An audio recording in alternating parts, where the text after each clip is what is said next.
Hello friends, good morning. কেমন আছো তোমরা? আশা করি ভালো আছো। তো চলে আসলাম আবার নতুন একটা সকালের সাথে আমার ভিডিওটা নিয়ে। তো কেমন আছো তোমরা? আশা করি ভালো আছো, আমিও মোটামুটি আছি। তো দেখলে তো পারলে সকাল থেকে আমি কি করলাম, আমার যেন নিত্য দৈনন্দিন ডিউটি। আর এত বীভৎস গরম পড়েছে না, মানে গরমে গরম, মানে আর কিছু বলার নেই। আর এই বেড কভারগুলো সেই মানে একদিন দুদিন ছাড়া ছাড়াই কাচতে হচ্ছে। সবখানেই গরম পড়েছে, মানে সব জায়গাতেই গরম পড়েছে, সবার ভিডিওতে দেখতে পাচ্ছি।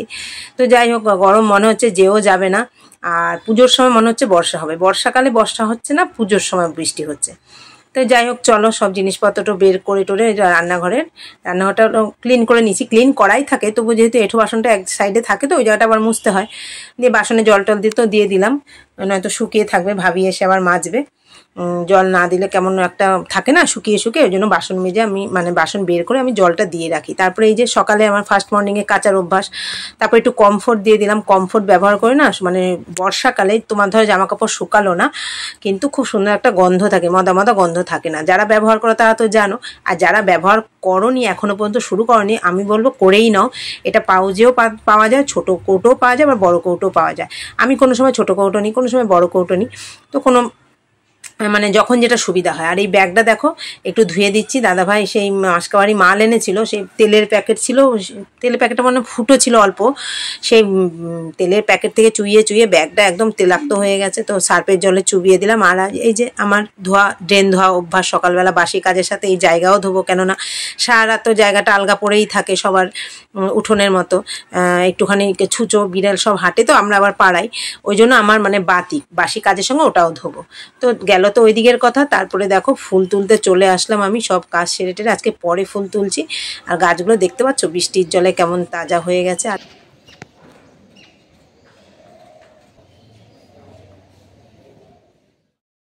তো দেখো আকাশের মেঘলা অবস্থা, বৃষ্টি তো শুরু হয়ে গেছে। আর কেমন মেঘ মেঘ, আর সূর্যি মামা উঠবে উঠবে করছে, মেঘের আড়ারেই রয়েছে উনি।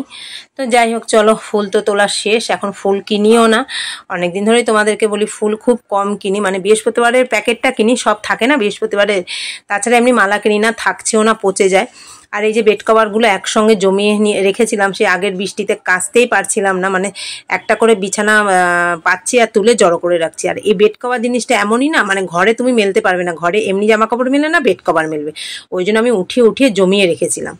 তো যেদিন এই যে বেড কভারটা কাচলাম না, 3টে বেড কভার একসাথে, সেদিন আর অন্য কাচা করিনি, অন্য কাচাটা রেখে দিয়েছি। আমি পরে বেলাতে করবো, এটা যেহেতু ফার্স্ট মর্নিংয়ে করেছি, একসঙ্গে কাচতে গেলে আমি তো আবার মানে উল্টে যাওয়ার পাবলিক, তো মানে শরীর ঠিক থাকে না, একা হাতে সংসার সামলাতে হয়, ওই জন্য মানে 3টে বেড কভারই কেচেছি, 2টো পাতলা পাতলা, একটা একটু ভারী।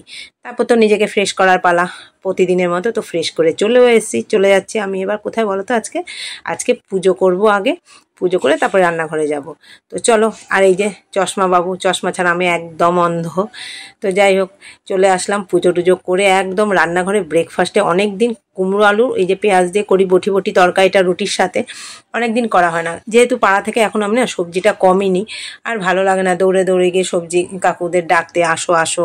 দিয়ে দাদাভাইকে বললাম তোমার কম হোক, যখন যেটা সময় হবে, কম হলে কমই নিয়ে আসবে, তুমি বাজার থেকে নিয়ে আসো, আমি আর পারি না দৌড়ে দৌড়ে সবজি আনতে। তো দাদাভাইকে বললাম অনেকদিন কুমড়ো খাই না, কুমড়ো নিয়ে আসো। তো মেয়ে তো আবার কুমড়ো দেখলে লাপ মারে, ও একদম পছন্দ করে না।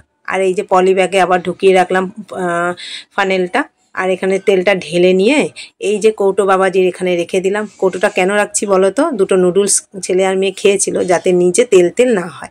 তোমাদেরও যদি এরকম থাকে তোমরা রাখতে পারো। আর এই যে পুরোনো মোবাইলে সবার ব্লগ দেখছি আর রান্না করছি, কানে শুনছি, কিন্তু চোখে তো দেখতে পাই না। কোনো সময় সামনে জানলায় দাঁড় করিয়ে রাখি, কিছু কিছু ব্লগ দেখা হয়, আবার কিছু কিছু ব্লগ কানে শোনা হয়, ওয়াচ টাইমটা দিয়ে দিই। তোমরা কিন্তু একদম চিন্তা করবে না যে দিদিভাই হয়তো আমাদের ব্লগ চোখে দেখে না, কিন্তু ওয়াচ টাইমটা আমি পূরণ করে দিই, চালিয়ে আমি কাজ করি, এসে কমেন্ট করি। আর কিছু কিছু ভিউয়ার্সদের না, মানে নতুন ভিউয়ার্স পুরনো ভিউয়ার্স সবাইকে বলছি, আমার যখন কমেন্ট করতে যাচ্ছি, কমেন্টের জায়গাটা দেখায় না, আমি কিন্তু তোমাদের কমিউনিটিতে গিয়ে কমেন্ট করে আসি ভিডিও দেখে, তোমরা প্লিজ একটু চেক করে নিও। বিশেষ করে আমি নতুন ভিউয়ার্সদের বলছি, তোমাদের কমিউনিটিতে আমি গিয়ে কিন্তু কমেন্ট করে আসি, আজকের ভিডিও কালকের ভিডিও পরপর দেখবে তোমরা কেন কি জানি অপশানটা কেন মাঝে কিছু ভিডিওতে দেখায়, কিছু ভিডিওতে দেখায় না। তো যাই হোক, তোমাদের বলে দিলাম। সবারই তো একটা ব্যাপার থাকে, দিদিভাই হয়তো আমাদের সাপোর্ট করছে না, কিন্তু তোমরা ওইটা একদম ভাববে না। তোমাদের ভিডিও আমি দেখি, শর্ট ভিডিও দেখছি, নতুন যারা আছে তাদেরকে সাপোর্ট করা আমাদের মতো, মানে আমরা যত হোক একটু হলেও তো পুরনো হোক না, নাইবা হলো আমাদের ভিউয়ার্স, কিন্তু আমরা তো তাদের থেকে একটু পুরনো। আমরা মানে যতদিন পারবো আমরা সাপোর্ট করে যাব তাদের শর্ট ভিডিওতে, এমনি ভিডিওতে। আর পুরনো ভিউয়ার্সরা যারা যারা আমার শর্ট ভিডিও দেখে তাদের তো আমি ব্যাগ দিই, আর যারা দেখে না তাদেরকে দিই না। কি করা যাবে, সময়ের অভাব, কিছু মনে করো না তোমরা। আর এই যে এখানে ঢুকিয়ে রাখলাম কৌটোর মধ্যে, যাতে সারা ঘর রান্নাঘর তেল তেল না হয়। কোনো সময় আমি বাটিতে রাখি, কোনো সময় একটা কাগজ পেতে রাখি, কিন্তু তেলের শীষে আমি এমনি রাখি না। এখানে দেখো রসুন ফোড়ন আর শুকনো লঙ্কা ফোড়ন দিয়ে দিয়েছি। সাদা নোটে শাকটা কাটছিলাম না, সেটা করে নিচ্ছি। সাদা নোটে শাক খেতে খুব ভালো লাগে। আর যেহেতু শাক, অল্প নুন অল্প তেল আর একটা কাঁচা লঙ্কা ভেঙে দিলাম। তো চলো, এই যে শাকটা করে এবার নেড়ে চেড়ে নামিয়ে নেব।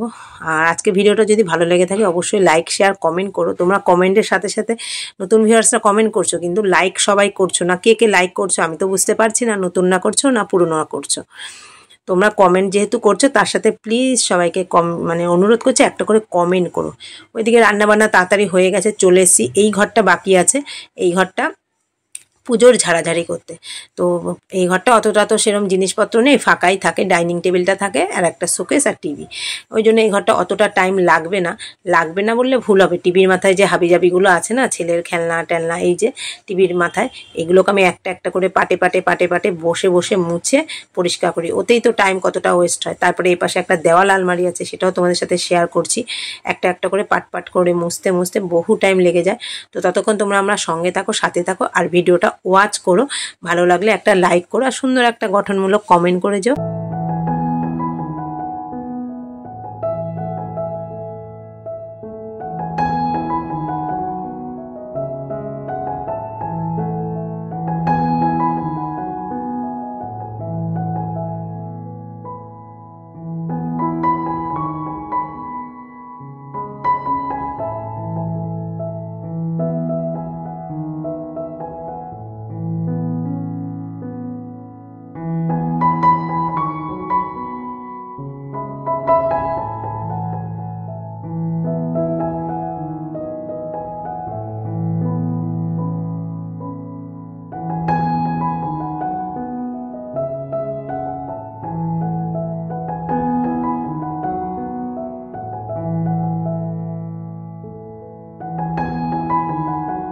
দেখো, যখনই আমি ঘরটা ঝাড়ি না, এই যে দরজাগুলো তো এমনি সময় মোছা টোছা হয় না, হালকা একটু সার্ফ দিয়ে, অল্প জল দিয়ে, একটু ভেজা ন্যাকড়া দিয়ে, মানে ভালো করে চিপে ন্যাকড়াটা একটু ভেজা ভেজা থাকে। আর এই যে দরজার খাপটা দেখছো না, খাপে খাপে ধুলো পড়ে যায়, তো একটু মুছে নিই। ঘরের সাথে সাথে দরজাগুলোকে একটু মানে মোছামুছি করে নিলাম, তাতে ভালোও লাগে দেখতে আর পরিষ্কারও হয়ে যায়।